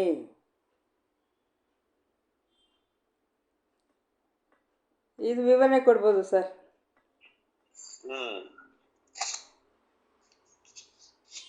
ತೇಜಸ್ಸು, ವೀರ್ಯ, ಓಜಸ್ಸು ಅಂತಾರೆ ಶಕ್ತಿಗೆ. ಇವು ಬ್ರಹ್ಮ ಶಕ್ತಿ ಎಲ್ಲಿದೆಯೋ ಅಥವಾ ಭಗವತ್ ಶಕ್ತಿ ಎಲ್ಲಿದೆಯೋ ಅಲ್ಲಿ ಸಹಜವಾಗಿ ಗೋಚರಿಸ್ತದೆ. ಯಾರು ಮುಖದೊಳಗಡೆಗೆ ತೇಜಸ್ಸು, ಓಜಸ್ಸು, ಒಂದು ನಾವು ಅದನ್ನೇನೋ ಹೇಳ್ತೀವಿ ಅಂತಂದ್ರೆ ಒಂದು ಕಳೆ ಅಂತೀವಿ, ಮುಖದಲ್ಲಿ ಏನು ಕಳೆ ಅಂತೀವಿ ನಾವು, ಅದು ಜೀವ ಕಳೆ ಅಂತಾನು ನಾವು ಕರಿತೀವಿ. ಆ ಎಲ್ಲ ಕಳೆಗೆ ಯಾರಪ್ಪ ಮೂಲ ಸೋರ್ಸ್ ಯಾವುದು ಅಂತ ಅಂದ್ರೆ ಭಗವಂತ. ಸಚ್ಚಿದಾನಂದ ಅಂತಾರೆ. ಸತ್ತು ಚಿತ್ತು ಆನಂದ ಸ್ವರೂಪಿಯಾಗಿ ಏನು ನಮಗೆ ಪ್ರಾತಿಭಾಸಿಕವಾಗಿ ಈ ಜಗತ್ತು ಕಾಣ್ತಾ ಇದೆಯೋ ಅದರ ಹಿಂದೆಗಡೆಗೆ ಸಚ್ಚಿತ್ ಆನಂದ ರೂಪದಲ್ಲಿ ಪರಮಾತ್ಮನೇ ಈ ಪ್ರಪಂಚವನ್ನ ನಡೆಸ್ತಾ ಇದ್ದಾನೆ. ಪ್ರಪಂಚದಲ್ಲಿ ಏನೆಲ್ಲ ನಮಗೆ ಕಾಣ್ತಾ ಇದೆಯೋ ಸೌಂದರ್ಯ, ಏನೆಲ್ಲ ಆನಂದಕ್ಕೆ ಕಾರಣವಾದ ಸಂಗತಿಗಳಿದಾವೋ ಆ ಎಲ್ಲದರ ಹಿಂದೆಗಡೆಗೆ ಇದೇ ಇರೋದು ತೇಜಸ್ಸು, ಶಕ್ತಿ ಮತ್ತು ವೀರ್ಯ, ಭಗವಂತಂದು. ಅವನ ಸೃಷ್ಟಿ ಆದ್ರಿಂದ ನಾವು ಕೂಡ ಅವನ್ನ ಹೊಂದಲಿಕ್ಕೆ ಅರ್ಹರಿದ್ದೀವಿ. ನಾವು ತೇಜಸ್ಸು, ಓಜಸ್ಸು, ಆನಂದ ನಮಗೆ ಅನ್ಯ ಅಲ್ಲ. ನಮ್ಮ ಮೂಲದಲ್ಲಿ ಯಥೇಚ್ಛವಾಗಿದೆ, ಅದು ನಮ್ಮ ಒಳಗಡೆಗೆ ಇದೆ. ಅದು ಆ ಶಕ್ತಿ ನಮ್ಮಲ್ಲುಂಟು, ಆ ವೀರ್ಯ ನಮ್ಮಲ್ಲುಂಟು, ಆ ಶಾಂತಿ, ಆ ಕಾಂತಿ ನಮ್ಮಲ್ಲಿ ಬೇಕಾದಷ್ಟಿದೆ. ಅದು ನಮಗೆ ಗೊತ್ತಿಲ್ಲ. ಅದಕ್ಕೆ ನಾವೇನ್ ಮಾಡ್ತಾ ಇದ್ದೀವಿ, ಹೊರಗಡೆಗೆ ನೋಡ್ತಾ ಇದ್ದೀವಿ, ಆಚೆ ಕಡೆಯಿಂದ ಅದೇನು ಸಿಗುತ್ತಾ ಅಂತ ಹೇಳಿ. ಅದೇ ದೊಡ್ಡ ಸಮಸ್ಯೆ ಆಗಿದೆ. ಪಂಚಭೂತಗಳಿಂದ ಜಗತ್ತೇನಾಗಿದೆ, ಅದೇ ಪಂಚಭೂತಗಳಿಂದ ಈ ಶರೀರವೂ ಆಗಿದೆ ಅನ್ನೋದಾದ್ರೆ, ಈ ಜಗತ್ತಿನಲ್ಲಿ ಸಚ್ಚಿದಾನಂದ ಸ್ವರೂಪಿಯಾಗಿ ಪರಮಾತ್ಮನೇ ಕೆಲಸ ಮಾಡ್ತಾ ಇದ್ದಾನೆ. ನಮ್ಮ ಶರೀರದಲ್ಲೂ ಸಚ್ಚಿದಾನಂದ ಸ್ವರೂಪಿಯಾಗಿ ಅವನು ಕೆಲಸ ಮಾಡ್ಲೇಬೇಕಾಗತ್ತೆ, ಮಾಡ್ತಿರ್ತಾನೆ. ಒಂದು ಕ್ಷಣವೂ ಅವನಿಲ್ಲದೆ ಶರೀರ ಉಳಿಯೋದಿಲ್ಲ, ಅವನಿಲ್ಲದೆ ನೋಡೋದಿಲ್ಲ, ಅವನಿಲ್ಲದೆ ಮಾತಾಡೋದಿಲ್ಲ, ಅವನಿಲ್ಲದೆ ಏನು ನಡೆಯಲ್ಲ, ಉಸಿರಾಟ ಕೂಡ ನಡೆಯೋದಿಲ್ಲ. ಹಾಗಾಗಿ ಪಂಚಭೂತಾತ್ಮಕವಾದ ಈ ಅದ್ಭುತ ಪ್ರಪಂಚದಲ್ಲಿ ಜೀವ ಅನ್ನೋದೇನಿದೆ ಅದು ದೇಹವನ್ನು ತಳೆದ ತಕ್ಷಣವೇ ಅದರ ಉದ್ದೇಶಕ್ಕಾಗಿ, ಯಾವ ಉದ್ದೇಶಕ್ಕಾಗಿ ಜೀವವನ್ನ ದೇಹವನ್ನ ಪರಮಾತ್ಮ ಧರಿಸ್ತಾನೋ ಉದ್ದೇಶಗಳ ಈಡೇರಿಕೆಗಾಗಿ ಕರ್ಮದಲ್ಲಿ ತೊಡಗುತ್ತಾನೆ ಅವನೇನೆ. ಆ ಕರ್ಮಗಳನ್ನೇ ದೈವ ಕರ್ಮಗಳು, ದಿವ್ಯ ಕರ್ಮಗಳು ಅಂತ ಕರೆಯೋದು. ಆದ್ರೆ ಅಹಂಕಾರ ಅನ್ನೋದು ನಮ್ಮಲ್ಲಿ ಕಾಣಿಸ್ಕೊಳ್ಳೋದ್ರಿಂದ ಏನಾಗುತ್ತೆ, ನಾನು ಮಾಡ್ತಾ ಇದ್ದೀನಿ, ಇದು ನನ್ನ ಶರೀರ, ಇದು ನನ್ನದು ಅನ್ನೋದು ಬಂದ್ಬಿಟ್ರೆ, ಅಹಂಕಾರ ಮಮಕಾರಕ್ಕೆ ಬಂದ್ಬಿಟ್ರೆ ನಮ್ಮ ಈ ಒಳಗಡೆ ಇರ್ತಕ್ಕಂಥ ಪರಮೇಶ್ವರನ ಸಂಪರ್ಕ ತಪ್ಪೋಗ್ಬಿಡುತ್ತೆ. ಯಾಕೆ ಅಂತಂದ್ರೆ ಇದು ಸತ್ವ, ರಜಸ್ಸು, ತಮಸ್ಸು ಪ್ರಧಾನವಾಗಿ ಈ ಒಂದು ಪ್ರಕೃತಿ ಕೆಲಸ ಮಾಡ್ತಾ ಇರೋದ್ರಿಂದ ಜೀವ ಆ ತ್ರಿಗುಣಾತ್ಮಕವಾದ ಒಂದು ಪ್ರಕೃತಿಯ ಒಂದು ಹಿಡಿತಕ್ಕೆ ಬಂದ್ಬಿಡ್ತಾನೆ. ಆ ಪ್ರಕೃತಿಯ ವಲಯದೊಳಗಡೆಗೆ ಯಾವಾಗಲೂ ಅಪರ ಲೋಕದೊಳಗಡೆಗೆ, ಅಪರ ಪ್ರಕೃತಿ ಒಳಗಡೆಗೆ ಅವನು ಪರಾಪ್ರಕೃತಿಯಿಂದ ದೂರನಾಗಿ ಆ ಓಜಸ್ಸು, ತೇಜಸ್ಸು, ಕಾಂತಿ ಇತ್ಯಾದಿಗಳನ್ನ ಪಡ್ಕೊಳ್ಳೋ ಅಂತ ಅವಕಾಶ ತಪ್ಪಿಸ್ಕೊಳ್ತಾನೆ. ಅದಕ್ಕಾಗಿ ಇಲ್ಲಿ ಹೇಳ್ತಾರೆ ನೋಡಿ, ತಮ್ಮ ಇಂದ್ರಿಯಗಳಿಗೆ ಯಾರು ವಿಷಯಗಳನ್ನ ನೀಡದೆ ಮನಸ್ಸನ್ನ ನಿಗ್ರಹಿಸಿ ಹಿಂದಕ್ಕೆ ಎಳೆದು ಇಟ್ಕೊಳ್ಳೋದಕ್ಕೆ ಸಮರ್ಥರಾಗ್ತಾರೋ ಅವ್ರು ಮಾತ್ರ ಶಾಂತರು, ಸ್ಥಿರಚಿತ್ತರು ಆಗಿರ್ತಾರೆ, ಜಿತೇಂದ್ರಿಯರು ಆಗಿರ್ತಾರೆ ಅಂತ ಹೇಳಿ. ಸೊ ಯಾವ ಕಾರಣಕ್ಕೂ ನಮ್ಮನ್ನ ಯಾವುದು ಬಂಧಿಸಿಲ್ಲ ಜಗತ್ತು, ಯಾವ ವಿಷಯವೂ ನಮ್ಮನ್ನ ಬಂಧಿಸಿಲ್ಲ. ನಾವು ನಮ್ಮ ಮನಸ್ಸನ್ನೇ ಅದಕ್ಕೆ ಇಟ್ಟಿದ್ದೀವಿ, ಮನಸ್ಸೇ ಅಲ್ಲಿ ಬಂದಿಯಾಗಿದೆ. ಆ ಕಾರಣಕ್ಕಾಗಿ ಆ ನಾವು ನಮ್ಮ ಮನಸ್ಸನ್ನ ಇಂದ್ರಿಯಗಳಿಂದ ಬಿಡಿಸ್ಕೊಳ್ಳೋದಿಕ್ಕೆ, ಇಂದ್ರಿಯಾರ್ಥಗಳನ್ನ ಬಿಡಿಸ್ಕೊಳ್ಳೋದಿಕ್ಕೆ ಸಾಧನೆ ಮಾಡ್ಬೇಕೇ ವಿನಃ ಜಗತ್ತು ನಮ್ಮನ್ನ ಹಿಡಿದಿದೆ ಅಂತ ಹೇಳೋದ್ರಲ್ಲಿ ಅರ್ಥ ಇಲ್ಲ, ಸಂಸಾರ ನಮ್ಮನ್ನ ಹಿಡಿದಿದೆ ಅಂತ ಹೇಳೋದ್ರಲ್ಲಿ ಅರ್ಥ ಇಲ್ಲ. ಸೊ ಇಂದ್ರಿಯಗಳ ಸಂಘ ಮಾಡಿರ್ತಕ್ಕಂಥ ಮನಸ್ಸೇ ನಿಯಂತ್ರಣವಿಲ್ಲದೆ ಹಾಗೆ ಇಂದ್ರಿಯಗಳ ಜೊತೆ ಪ್ರವರ್ತಿಸ್ಲಿಕ್ಕೆ ಮುಂದಾಗುತ್ತೆ ಅನ್ನೋದೇ ಬಂಧನ. ಅದಕ್ಕಾಗೇನೆ ಯಾರು ಮನಸ್ಸನ್ನ ನಿಯಂತ್ರಿಸ್ಕೊಳ್ಳೋದಿಕ್ಕೆ, ಸಂಯಮಿಸ್ಕೊಳ್ಳೋದಿಕ್ಕೆ ಬಲ್ಲವರೋ ಅವರು ಯಾವ ಬಂಧನಗಳಲ್ಲೂ ಇರಲ್ಲ. ಪ್ರಕೃತಿ ಅವರನ್ನ ಬಂಧಿಸೋದಿಕ್ಕೆ ಆಗದೇ ಇಲ್ಲ. ಅವರನ್ನ ಜಿತೇಂದ್ರಿಯರು ಅಂತ ಕರೀತಾರೆ, ಸ್ಥಿರಚಿತ್ತರು ಅಂತ ಕರೀತಾರೆ, ಜ್ಞಾನಿಗಳು ಅಂತ ಕರೀತಾರೆ. ಅದನ್ನ ಮುಂದುವರಿ. ಒಂಟಿತನದ ಜೀವನದಿಂದ ಬಿಡುಗಡೆ ಪಡೆಯಲು ಬಯಸುವ ಸ್ತ್ರೀ ಪುರುಷರ ಜೀವನಗಳನ್ನು ಒಂದು ಮಾಡಿ ಅವರಿಬ್ಬರೂ ಒಂದೇ ನಾವಿಯಲ್ಲಿ ಕುಳಿತು ಸಹಜೀವನಯಾನವನ್ನು ನಡೆಸುವಂತೆ ಮಾಡುವ ಧಾರ್ಮಿಕ ಬಂಧನ ಈ ವಿವಾಹ. ಧರ್ಮವನ್ನು ಮೀರದಂತೆ, ಸಮಾಜಕ್ಕೆ ಒಪ್ಪುವಂತೆ, ಪರಸ್ಪರರು ಮೆಚ್ಚಿ ಒಂದಾಗಿ ನಡೆಸುವ ಅರ್ಥಪೂರ್ಣವಾದ ತಪೋಮಂದಿರವೇ ಗೃಹಸ್ಥಾಶ್ರಮ. ಇಂದ್ರಿಯ ಸ್ವೇಚ್ಛೆಯಿಂದ ದಿಕ್ಕೆಡುವ ಮನಸ್ಸಿಗೆ ಕಾಮಾಂಧತೆಯ ಜಾಡ್ಯವು ತಗಲದಂತೆ ಋಷಿವೈದ್ಯರು ಸೂಚಿಸಿರುವ ಮುನ್ನೆಚ್ಚರಿಕೆಯ ಪ್ರತಿರೋಧಕವೇ ಈ ವೈವಾಹಿಕ ಜೀವನ. ಪವಿತ್ರವಾದ ಈ ಗೃಹಸ್ಥಾಶ್ರಮವನ್ನು ಪ್ರವೇಶಿಸಲು ಅರ್ಹರಾದವರನ್ನು ಒಂದಾಗಿಸಲು ಪಾಲಿಸುವ ಧಾರ್ಮಿಕ ವಿಧಿಯೇ ಈ ವಿವಾಹ ಮಹೋತ್ಸವ. ಈ ವಿವಾಹ ಬಂಧನವು ದಂಪತಿಗಳ ಅಂತರಂಗ ಬಹಿರಂಗ ಜೀವನಕ್ಕೊಂದು ಮೇರೆಯನ್ನು ನಿಶ್ಚಯಿಸಿ ಸುತ್ತಲೂ ಧರ್ಮದ ಕೋಟೆಯನ್ನು ಕಟ್ಟಿ ಅವರಿಗೆ ಸತ್ಯವಾದ ಭದ್ರವಾದ ಜೀವನ ದರ್ಶನ ಮಾಡಿಸುವುದು. ಪ್ರೇಮಾರಾಧನೆಗೆ ಕಾತರರಾದ ಅವರಿಗೆ ಅಗ್ನಿಸಾಕ್ಷಿಯಾಗಿ ಕಂಕಣ ಕಟ್ಟಿ ಅವರನ್ನು ವಚನಬದ್ಧರನ್ನಾಗಿಸಿ ತಮ್ಮ ಸಹಬಾಳ್ವೆಯ ಕಡಲಿನಲ್ಲಿ ಸ್ವಕರ್ತವ್ಯದ ನೌಕೆಗೆ ಹುಟ್ಟು ಹಾಕಲು ಕಲಿಸುವುದು. ಆಯುರಾರೋಗ್ಯಗಳಿರುವ ತನಕ ತಮ್ಮಿಚ್ಛೆಯಂತೆ ಆನಂದದ ಹೊನಲಲ್ಲಿ ಮೀಯುತ್ತಾ ಪರಸ್ಪರ ನೀಡಿ ಪಡೆಯುವ ಸ್ನೇಹದ ಒಪ್ಪಂದವೇ ವಿವಾಹದ ಬೆಸುಗೆ ಎಂದು ಗುರುಗಳು ಸುಂದರವಾಗಿ ಸುದೀರ್ಘವಾಗಿ ವಿವಾಹದ ಬಗ್ಗೆ ವಿವರಿಸಿದರು. ಇದು ಬಹಳ ವಿಶೇಷವಾದ ಒಂದು ಪ್ಯಾರ. ಇದರಲ್ಲಿ ಗೃಹಸ್ಥಾಶ್ರಮದ ಸಾರ್ಥಕತೆ ಏನು ಅನ್ನೋದನ್ನ ವಿವರಿಸ್ತಾರೆ. ಮದುವೆ ಆಗೋವರೆಗೂ ಗಂಡು ಮತ್ತು ಹೆಣ್ಣು ಒಂಟಿ ಜೀವನದಲ್ಲೇ ಇರ್ತಾರೆ, ಏಕಾಂಗಿಗಳಾಗೇ ಇರ್ತಾರೆ, ಏಕಾಂತದಲ್ಲೇ ಇರ್ತಾರೆ. ಅವರು ಅವರ ಶರೀರ, ಅವರ ಮನಸ್ಸು, ಅವರ ಪ್ರಾಣ, ಅವರ ಬದುಕು ಇಷ್ಟರಲ್ಲೇ ಇರ್ತಾರೆ. ಆದ್ರೆ ಅದು ಏನೋ ಒಂಥರ ವಿಚಿತ್ರವಾದಂತಹ ಬಯಕೆಗಳಿಂದ, ತುಡಿತಗಳಿಂದ, ಯಾವುದೋ ಒಂದು ರೀತಿಯ ಕೊರತೆಗಳಿಂದ ಒಂದು ಶರೀರ ಇನ್ನೊಂದು ಶರೀರಕ್ಕೆ, ಒಂದು ಮನಸ್ಸು ಇನ್ನೊಂದು ಮನಸ್ಸಿಗೆ, ಒಂದು ಪ್ರಾಣ ಇನ್ನೊಂದು ಪ್ರಾಣಕ್ಕೆ, ಒಂದು ಜೀವ ಇನ್ನೊಂದು ಜೀವಕ್ಕೆ ತುಡಿತಾ ಇರೋವಂಥದ್ದು ಒಂದು ವಿಶೇಷವಾದ ಒಂದು ಫ್ಲಕ್ಚುಯೇಷನ್ ಇರುತ್ತೆ ನೋಡಿ. ಅದು ಈ ವಿವಾಹದ ಮೂಲಕ ಅದು ಪರಸ್ಪರ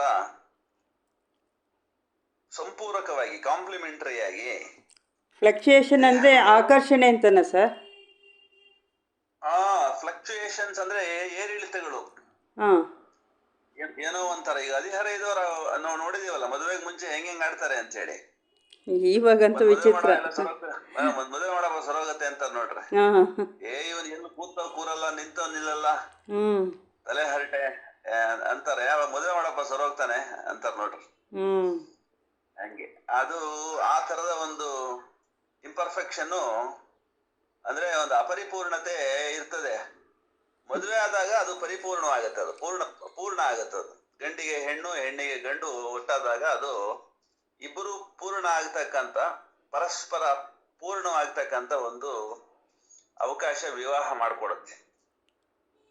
ಇಲ್ಲದೆ ಹೋದ್ರೆ ಅದು ಅನ್ಯ ದಾರಿಗಳಲ್ಲಿ, ಸಲ್ಲದ ದಾರಿಗಳಲ್ಲಿ, ಅಶ್ಲೀಲವಾದ ದಾರಿಗಳಲ್ಲಿ ಪ್ರವಹಿಸಿ ದೇಹದ, ಪ್ರಾಣದ, ಮನಸ್ಸಿನ ಒಂದು ದುಷ್ಕಾರ್ಯಗಳ ಪ್ರಚೋದನೆ ಉಂಟಾಗಿ ದೇಹದ ಉದ್ದೇಶವೇ ವಿನಷ್ಟವಾಗಿ ಹೋಗುತ್ತೆ. ಒಳಗಡೆ ಇರ್ತಕ್ಕಂಥ ಆತ್ಮ ಯಾವ ಉದ್ದೇಶಕ್ಕಾಗಿ ದೇಹವನ್ನು ಧರಿಸಿತ್ತೋ ಅದು ವಿಫಲವಾಗಿಬಿಡುತ್ತದೆ.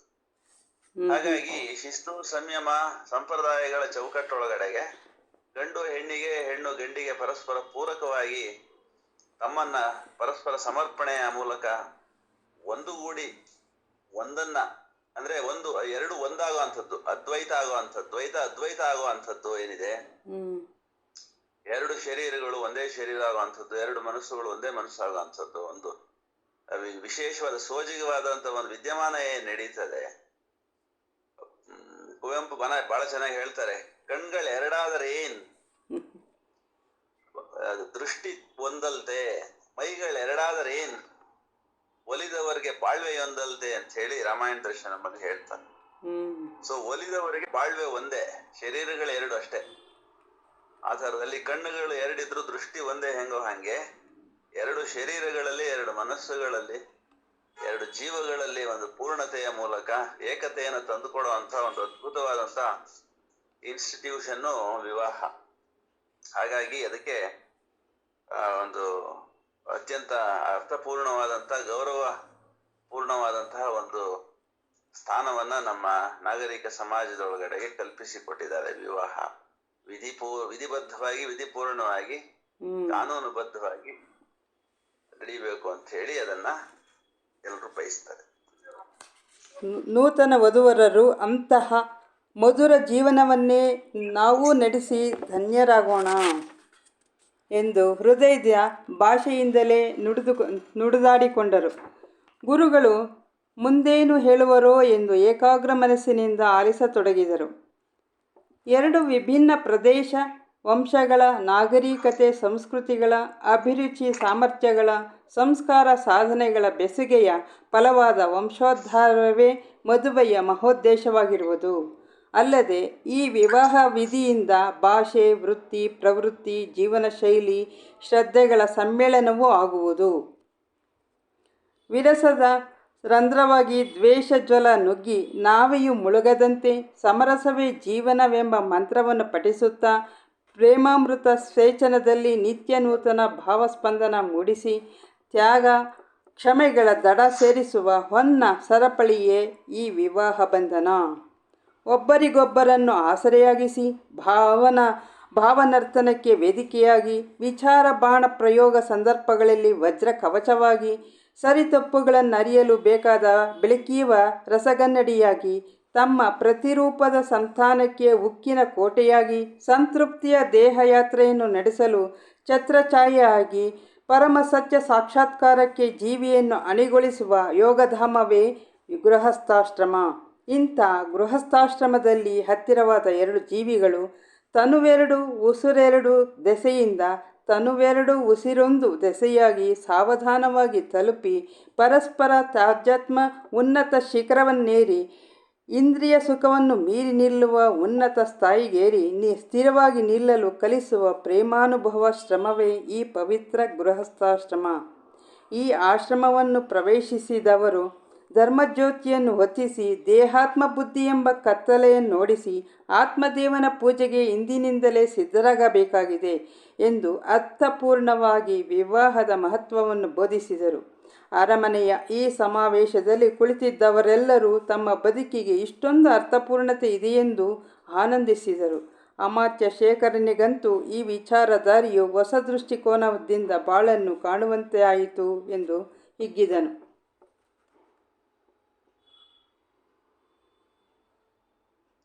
ಅಂದ್ರೆ ಜೀವವೊಂದರ ಪರಮೋಚ್ಚ ಸ್ಥಿತಿಯನ್ನ ಅಥವಾ ಪರಮೋಚ್ಚ ಅವಸ್ಥೆಯನ್ನ ಚಿತ್ರಿಸಿದರೆ ಆ ಅವಸ್ಥೆಯನ್ನ ಪಡೆಯಲಿಕ್ಕೆ ಅದು ಏನು ಸ್ಥಿತ್ಯಂತರಗಳನ್ನ ಸಾಧಿಸ್ತಾ ಹೋಗ್ಬೇಕು ಅನ್ನೋದನ್ನು ಕೂಡ ಇಲ್ಲಿ ಚಿತ್ರಿಸಿದ್ದಾರೆ.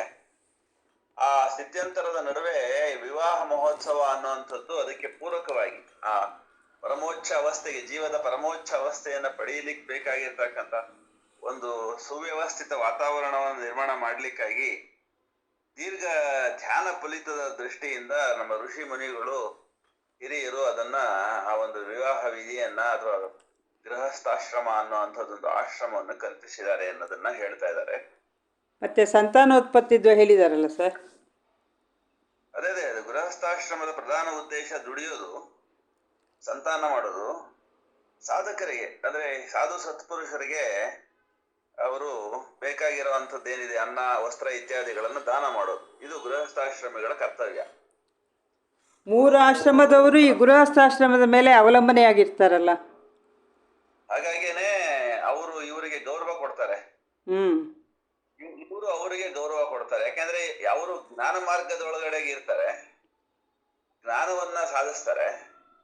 ಆ ಜ್ಞಾನವನ್ನ ಗೃಹಸ್ಥಾಶ್ರಮದಲ್ಲಿರುವಂತವ್ರಿಗೆ ದಾನ ಮಾಡ್ತಾರೆ ಅವರು.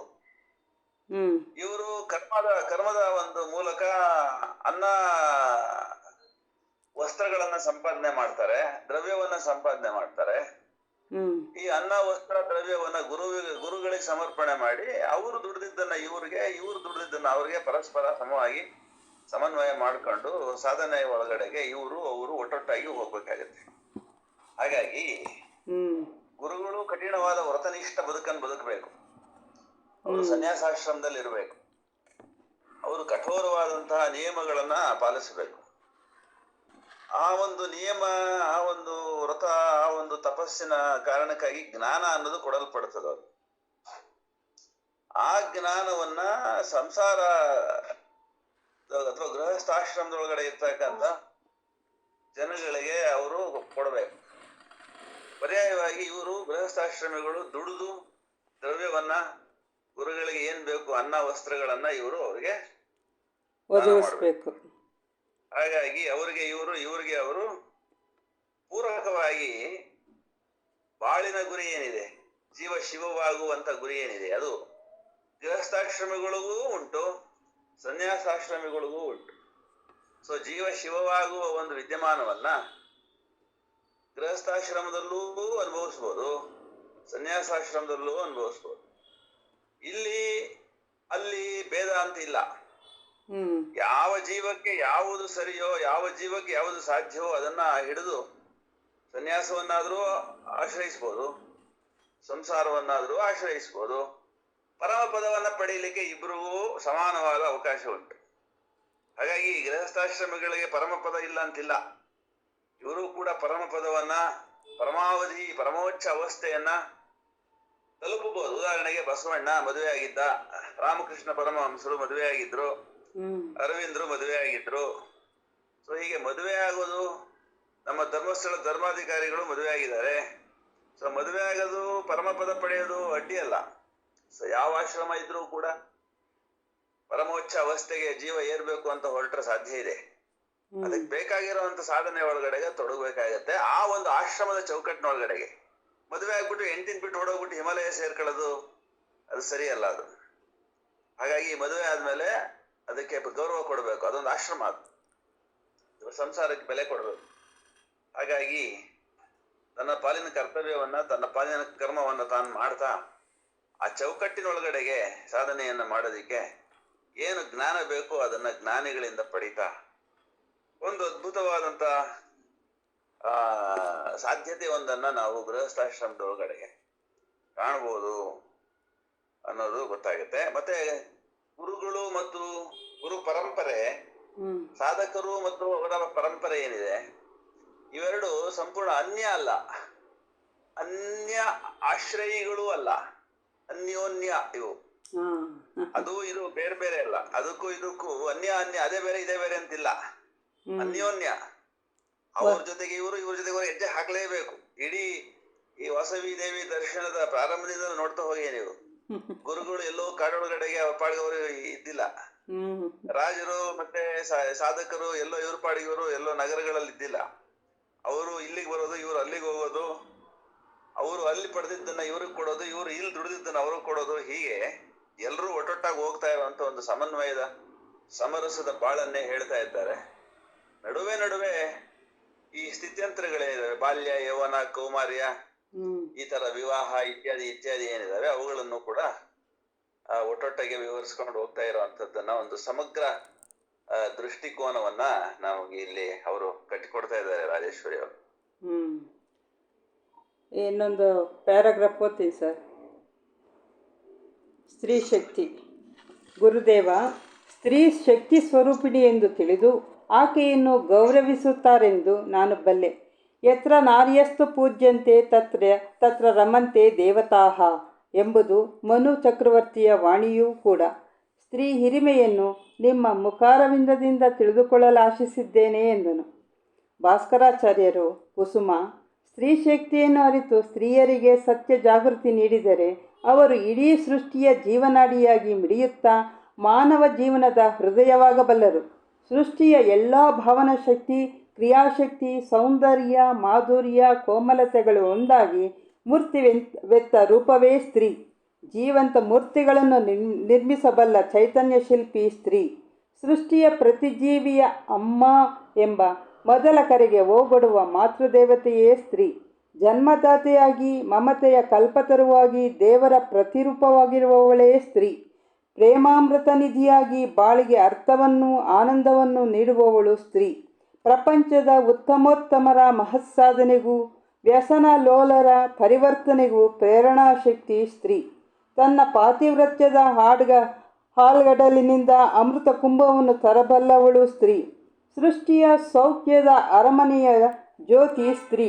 ಸಮಸ್ತ ಜೀವಿಗಳಿಗೂ ಅಭಯದ ಮಡಿಲು ಸ್ತ್ರೀ. ಪ್ರಪಂಚದ ನಿರ್ಮಾಣಕ್ಕೂ ರಕ್ಷಣೆಗೂ ಕಾರಣವಾಗಬಲ್ಲವಳು ಸ್ತ್ರೀ. ಧರ್ಮ ಸಂಸ್ಕೃತಿಗಳನ್ನು ಉಳಿಸುತ್ತಾ ತನ್ನ ಕುಲದ ಹಿರಿಮೆಯನ್ನು ಬರೆಯಲು ಲೇಖನಿ ಹಿಡಿದ ಕುಲನಾರಿಯೇ ಸ್ತ್ರೀ. ಲಕ್ಷ್ಮೀ ಪಾರ್ವತಿ ಸರಸ್ವತಿಯರ ಗುಣಕರ್ಮಗಳನ್ನು ತಾನೇ ಧರಿಸಬಲ್ಲ ಧರ್ಮನಾರಿ ಸ್ತ್ರೀ. ಇಂತಹ ಸ್ತ್ರೀಯನ್ನು ನೀನು ಸಾಮಾನ್ಯಳೆಂದು, ಅಬಲೆಯೆಂದು, ಪರಾವಲಂಬಿಯೆಂದು ಎಂದೂ ಭಾವಿಸಬಾರದು ಎಂದು ಸ್ತ್ರೀ ಶಕ್ತಿಯನ್ನು ವರ್ಣಿಸಿದರು.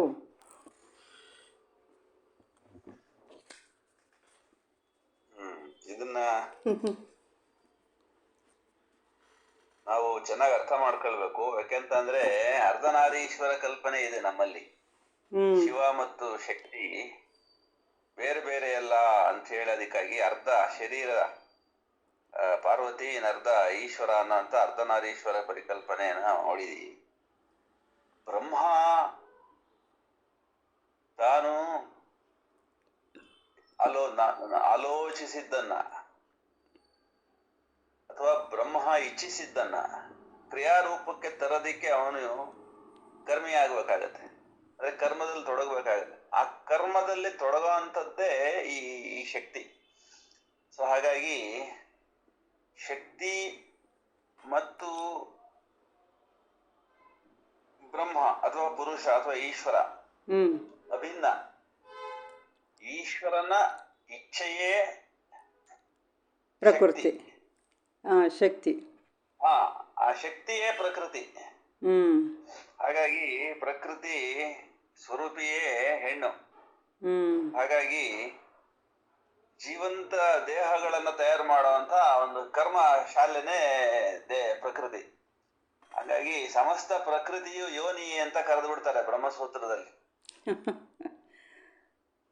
ಸಮಸ್ತ ಪ್ರಕೃತಿ ಸಮಸ್ತ ಪ್ರಕೃತಿ ಯೋನಿ ಅಂತ ಕರೀತಾರೆ. ಅಂದ್ರೆ ಜೀವಗಳ ಆಗಮನಕ್ಕೆ ದಾರಿ ಮಾಡ್ಕೊಡುವಂಥದ್ದು ಒಂದು ದ್ವಾರ ಅಂತ. ಅದು ಅರ್ಥ ಆಗೋದು ಕಷ್ಟ. ಈಗ ನಾವು ಬರೀ ಯೋನಿ ದ್ವಾರದಲ್ಲೇನೆ ಜನನ ಆಗುತ್ತೆ ಅಂತಿಲ್ಲ. ಹೆಂಗ್ ಬೇಕಾದ್ರೂ ಬರ್ಬೋದು. ಈಗ ಉದಾಹರಣೆಗೆ ಯಾವುದೋ ಒಂದು ಶರೀರದಲ್ಲಿ ಗಾಯ ಆಗತ್ತೆ ಅಂತ ಇಟ್ಕೊಳ್ಳಿ. ಆ ಗಾಯದಲ್ಲಿ ಹುಳು ಬಂದ್ಬಿಡುತ್ತಲ್ಲ, ಆ ಹುಳುನು ಕೂಡ ಒಂದು ದೇಹನೇ ತಾನೆ. ಹೌದು. ಹಾಗಾಗಿ ದೇಹವು ಕೂಡ ಯೋನಿಯೇ.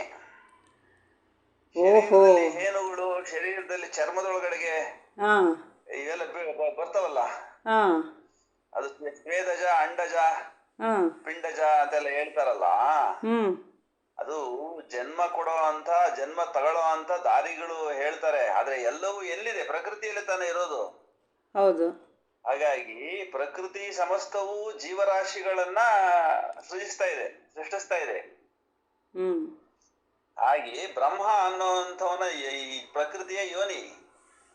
ಬ್ರಹ್ಮ ಪ್ರಕಟವಾಗಲಿಕ್ಕೆ ಪ್ರಕೃತಿ ಯೋನಿಯಾಗಿ ಕೆಲಸ ಮಾಡ್ತಾ ಇದೆ. ಅದು ಹೂವು, ಹಣ್ಣು, ಗಿಡ, ಮರ, ಪ್ರಾಣಿ, ಪಕ್ಷಿಗಳು ಎಲ್ಲ ಬರ್ತಾ ಇರೋದು ಎಲ್ಲಿ? ಪ್ರಕೃತಿಯಲ್ಲಿ. ಹಂಗಾಗಿ ಇಡೀ ಸಮಸ್ತ ಪ್ರಕೃತಿಯು ಯೋನಿಯೇ ಜೀವಕ್ಕೆ. ಜೀವ ಬರ್ಲಿಕ್ಕೆ ದಾರಿಯೇ, ಹೆದ್ದಾರಿ. ಅದು ಹಿಂದೆಗಡೆಗೆ ಇದ್ದು ಪುರುಷ ಪ್ರಕೃತಿ ಒಳಗಡೆಗೆ ತನ್ನನ್ನ ಮೂರ್ತೀಕರಿಸ್ತಿರ್ತಾನೆ ಅಥವಾ ಮೂರ್ತಿ ಭವಿಸ್ತಿರ್ತಾನೆ. ಪ್ರಕೃತಿ ಸಹಕರಿಸ್ತಿರ್ತಾಳೆ. ಹಾಗಾಗಿ ಹೆಣ್ಣನ್ನ ಬಿಟ್ಟು ಯಾವ ಸಾಧಕನೂ ಸಾಧನೆ ಮಾಡೋದಿಲ್ಲ, ಆಗಕ್ ಸಾಧ್ಯ ಇಲ್ಲ. ನೋಡಿ, ಯಾರನ್ನೇ ನೋಡಿ, ಪುರುಷನೊಬ್ಬನೇ ಎಲ್ಲೂ ಸಾಧನೆ ಮಾಡಕ್ ಸಾಧ್ಯವಾಗಿಲ್ಲ. ರಾಮಕೃಷ್ಣರ ಜೊತೆಗೆ ಶಾರದಾ ಮಾತೆಯವರಿದ್ರು, ವಿವೇಕಾನಂದರ ಜೊತೆಗೆ ಸಿಸ್ಟರ್ ನಿವೇದಿತಾ ಇದ್ರು, ಅರವಿಂದ್ರ ಜೊತೆಗೆ ಮೀರಾ ಪಾಲ್ ರಿಚರ್ಡ್ ಇದ್ರು. ಹೀಗೆ ನೀವು ಯಾರನ್ನಾದ್ರೂ ನೋಡ್ಕೊಳ್ಳಿ, ನೀವು ಹೆಣ್ಣಿಲ್ಲದ ಆಶ್ರಮವೇ ಇಲ್ಲ. ಹಾಂ ಹಾಂ ಕಸ ಹೊಡೆಯವರೇ ಇರಲ್ಲ ಅಲ್ಲಿ, ಸ್ವಾಮಿಗಳು ಅವರೇ ಹೊಡ್ಕೋಬೇಕಾಗತ್ತೆ ಕಸ. ಅದು ಸಾಧ್ಯವೇ ಇಲ್ಲ. ಒಂದಿನ ಹೊಡಿಬೋದು, 2 ದಿನ ಬೇರೆ ಯಾವ ಆಶ್ರಮವು ಹೆಣ್ಣಿನಿಂದ ಮುಕ್ತವಾಗಿರಕ್ ಸಾಧ್ಯ ಇಲ್ಲ. ಅಷ್ಟು ಹೇಳ್ತಾ ಎಲ್ರಿಗೂ ಧನ್ಯವಾದ ಹೇಳ್ತೀನಿ. ನಮಸ್ಕಾರ. ತುಂಬ ತುಂಬ ಧನ್ಯವಾದಗಳು ಸರ್, ತುಂಬ ಸಂತೋಷ ಆಯಿತು. ನಮಸ್ಕಾರ. ಮುಂದಿನ ವಾರ ಇನ್ನೊಂದು ಸ್ವಲ್ಪ ಏನಾದರೂ ಇದ್ದರೆ ಇದು ವಿವರಣೆ ನೀಡಿ. ಆಗ್ಲಿ. ಓಕೆ, ನಮಸ್ಕಾರ. ಎಲ್ರಿಗೂ ನಮಸ್ಕಾರ. ನಮಸ್ಕಾರ ಸರ್, ಧನ್ಯವಾದಗಳು. ಓಂ ಪೂರ್ಣಮದಃ ಪೂರ್ಣಮಿದಂ ಪೂರ್ಣಾತ್ ಪೂರ್ಣಮುದಚ್ಯತೆ ಪೂರ್ಣಸ್ಯ ಪೂರ್ಣಮಾದಾಯ ಪೂರ್ಣಮೇವಾವಶಿಷ್ಯತೆ. ಓಂ ಶಾಂತಿ ಶಾಂತಿ ಶಾಂತಿ. ಲೋಕಾ ಸಮಸ್ತಾ ಸುಖಿನೋ ಭವಂತು. ಲೋಕಾ ಸಮಸ್ತಾ ಸುಖಿನೋ ಭವಂತು. ಲೋಕಾ ಸಮಸ್ತಾ ಸುಖಿನೋ ಭವಂತು. ಸಮಸ್ತ ಸನ್ಮಂಗಳಾನಿ ಭವಂತು. ಜೈ ವಾಸವಿ. ಜೈ ವಾಸವಿ.